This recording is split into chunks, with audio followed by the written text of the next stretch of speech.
Hey guys, SeanB. Today I have a free-to-play friendly team for the new Punisher Crypt Abyss Heart. It is not a speed team. Average runtime is about 40 seconds. If you add a Julie in here instead of Fuko, and the Julie is strong enough to one-shot the wave and go first in the team, then you can have a 20-second team. But then that will require the Julie to be fatter than me going to a seafood buffet, so it's not very possible. This Julie right here is very far from actually finishing off the crystal. So for the 90% or 95% of the player base that are watching this video, yes, I'm talking about you. So before any pro Japanese player come up with a 6-speed team that doesn't require me to have a Julie that fat, let's stick with a normal team for now, okay? The first one to move in the team will be the Eirgar. He's on attack with damage and attack. He doesn't have to be on will because he will go first. He will attack the boss and the boss will attack him. And because he will be left with 0 attack bar, the boss will not absorb any attack bar at all. So it is fine to not have will run on this guy. If you can run triple fight on Eirgar. That'll be much preferred. But for most people, just run attack with damage attack and you're probably gonna be okay. The second one to move in the team is going to be the Ikaru. So this one will have to be on will because during the boss battle, he might AoE attack and absorb all your attack bar and all your speed tuning will go into waste. So will run on your Ikaru and then you have fight or guard depending on your rune situation. So double guard and will or double fight will be the best. The third one to move on the team will be Raok. Mine is on will, shield, blade, trying to have some accuracy in the skill 1 to defense break, and that's pretty much it. The more damage you can have on your Raok, the better. The fourth one will be Fuko. This slot is actually flexible. Anything that can put slow debuff and defense break, preferably not do any AoE damage, will be really good. Fuko is amazing because of the shield that he has, and if the boss AoE attack you, then you can have an extra chance to land the slow debuff on the boss.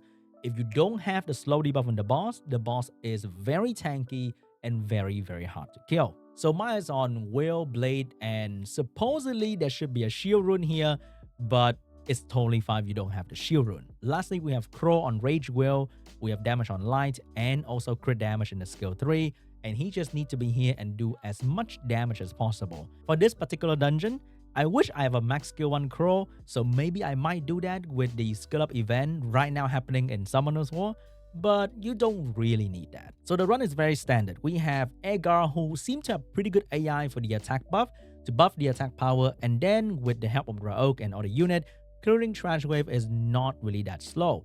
The biggest problem with this team is the Eirgar AI for skill 2. If he use skill 2 all the time, it'll be really good. Oh, he failed to do attack buff. If he use skill 2 all the time, it'll be really good because you can have slow debuff on the boss all the time. But because of the bad AI, he sometimes decides to not go with skill 2, and that is just very sad. And if you are very unlucky like this run in particular, and you don't have the Eirgar skill 3 in the boss stage, it can be a little bit longer as well, and that will lead to like a minute run of some sort. But I think that's still going to be okay because this team has so many debuff and it is much safer with the attack buff and also the vampire effect that Eirgar can provide that allow your damage dealer to heal back a little bit. So it is still pretty safe. I think it hasn't failed so far. The only bad thing about this team is that sometimes it can drag to like a minute, but more often than not, your average runtime will be around 40 seconds because some run where things are really smooth, the run can go down to like 30 seconds, which is really amazing, especially when Raok can just go crazy and clear the trash wave really fast.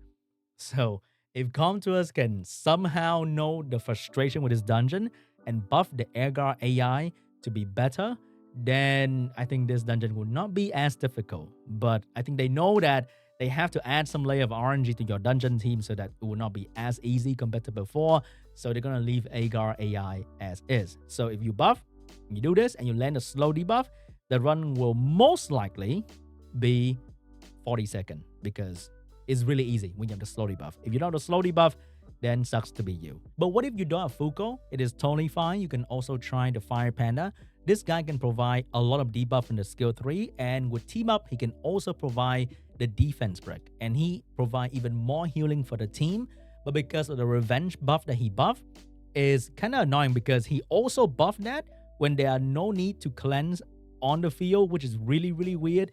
I wish that there's an AI improvement for the Fire Panda so that he would not use the skill 2 when there are no debuff on the team, which basically wastes a turn, that he could either defense break or slow debuff the boss like this will be very amazing. So even though the skill 3 has AI that will allow him to do more damage according to enemy debuff situation, if unit has that line in their skill description, the AI for that skill is a little bit different. But for this Panda, it's just kind of random over the place. I have no idea what he prioritized. Sometimes he buff, sometimes he skill 3 right off the bat. So with this, you have 2 slow debuff unit in the team, and you also have a lot of healing in the team. But the Fire Panda AI just kind of weird. I don't know why. I wish they buffed the AI for the Fire Panda in this particular dungeon to not use the cleanse at all. And I think he'll be very amazing because both skill 1 and skill 3 provide relevant debuff for the dungeon. But if you don't want to use the Vampire because you don't have him, but you have a Verde, you can also run a Verde in the leader slot, and you run a Fuko in this slot to provide a slow debuff with a skill 1. So at this team, you have damage, defense break, slow debuff, and attack power gain from the Verde, allowing your team to move very frequently, which means the trash wave will not be a problem as well. But you will not have attack buff and the attack leader skill, which means you'll be doing less damage. I think with this team in particular, you might not want to go straight for the final boss, but you want to go for the left side crystal first instead of the final boss to be safer. Because if you want the run to be safe all the time, you don't actually have to attack the boss straight off. You can just go for the left crystal, because the left crystal can cleanse and attack break the entire team, which is really, really challenging. So maybe with this team, if you don't want to run like attack buff, attack leader skill, you can run a slower run and you don't mind that. I think going for the left tower first before going straight for the boss will be much more beneficial, because without the attack buff and the attack leader skill, your damage output is actually kind of low and you will not kill the boss fast enough before the tower take a turn anyway. So going for the left and right tower with the Verde setup, I think is going to be much, much safer. And if you happen to have this unit, I think this unit is going to be one of the best units for this dungeon as well, because the skill 1 slow debuff, very, very good. And the skill 2 can deal damage according to number of debuff on the enemy. So it's going to be a very hard-hitting skill. And why Pang is the best unit in this family? Because she's the only one with a very good slow debuff that doesn't decrease the enemy attack bar, which is a bad thing for this dungeon. All of the other Rakshasa can reduce the enemy attack bar, and that will give the boss an instant turn. That's why nobody's using Lauren in this dungeon, even though Lauren is one of the unit can provide slow debuff and defense break in the same skill. They designed this boss to make sure that you will not be able to use Lauren, and you have to run some other slow debuff and defense break unit, like this LD thing over here. She can hit really, really hard and make the debuff longer. And she can also sort of reduce the turn of the speed buff on the boss, which is technically a strip if the buff is only 1 turn left. So this unit is even better than Fuko to give your team very consistent run. So if you happen to have this unit, I think she was all the heroes back in the day. I'm not exactly sure about that, but I think she's not too rare. I remember she was all the heroes.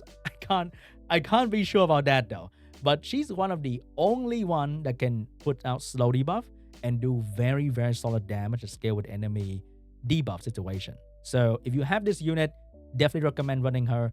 You can also run the Water Living Armor 2A, which is like budget Fuko.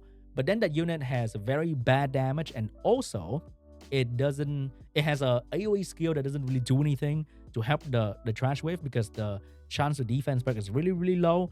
And if he used AoE skill here, he will boost the tower attack bar, which is also garbage. So overall, I think this is going to be a very solid team for most people out there. And the last slot will depend on what you want to use and what you have. And I think this one is going to be one of the best one out there. Artifact farming is so important. Stop farming rune and start farming artifact, because you can farm artifact for like a month or 2. And because most people artifact are so garbage, you need to farm artifact to have better performance in all the different content. You will not get better runes in a month, but I can assure you, if you spend all your energy in farming artifact for like a month or 2, you will see a lot of improvement in so many units that you have. All right, guys, thank you so much for watching, and I'll see you guys in the next video. Bye-bye.